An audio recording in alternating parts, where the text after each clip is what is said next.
কলা সম্পাদন। তাই আসল প্রশ্ন হল, তুমি মরার সময় সঙ্গে করে কি নিয়ে যাচ্ছ?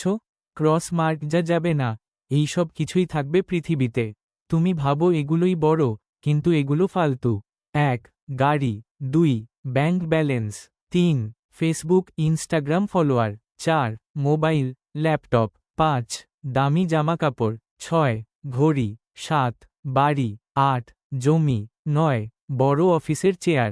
10. পদবি। 11. জনপ্রিয়তা। 12. শারীরিক সৌন্দর্য। 13. বিদেশ ভ্রমণ। 14. দেহরক্ষী। 15. দামি খাবার। 16. সেলফি। 17. হিংসা। 18. অহংকার। 19. প্রতিহিংসা। 20. লোক দেখানো ভক্তি। 21.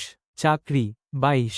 বড় বড় ডিগ্রি সার্টিফিকেট। 99% নাম্বার আছে। বড় বড় ইউনিভার্সিটি বিশ্ববিদ্যালয় পড়েছি আমি। কবরের শীর্ষদেশের পাথর সবই থাকবে পেছনে। তুমি থাকবে শুধু নিঃসঙ্গ, সাদা চেক মার্ক বোতাম যা সত্যিকারের সঙ্গে যাবে। আত্মার পাথেয়। 1. নামাজ, জপ, ধ্যান। 2. সত্য কথা বলা। 3. কাউকে ঠকাওনি, সেই শান্তি।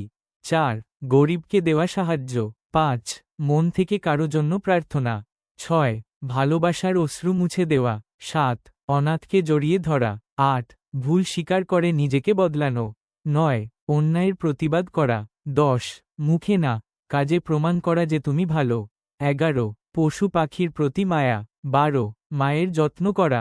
13. বাবার পায়ের নিচে মাথা রাখা। 14. অসুস্থ বন্ধুর পাশে দাঁড়ানো। 15. ক্ষমা করতে পারা। 16. নিজে কষ্ট পেয়ে অন্যকে রক্ষা করা। 17. মিথ্যা না বলা। 18. ঘুষ না নেওয়া। 19. কারো মুখে একটুখানি হাসি ফোটানো। 20. মৃত্যুর পরও মানুষের মুখে উচ্চারিত, এই মানুষটা সত্যিই ভালো ছিল। 21. তুমি কাউকে না জেনে শুনে সাহায্য করেছ। শেষ সংলাপ, স্পোকেন ওয়ার্ড স্টাইল। এর থেকে বড়, তুমি কি রেখে গেলে তা নয়, তুমি কি নিয়ে গেলে সেটাই চিরন্তন। সময় থাকতে প্রার্থনা করো, ভগবানের নাম লও, সেবা করো, সাহায্য করো। আর আমার সাথে সাথে বলো নারায়ণ নারায়ণ।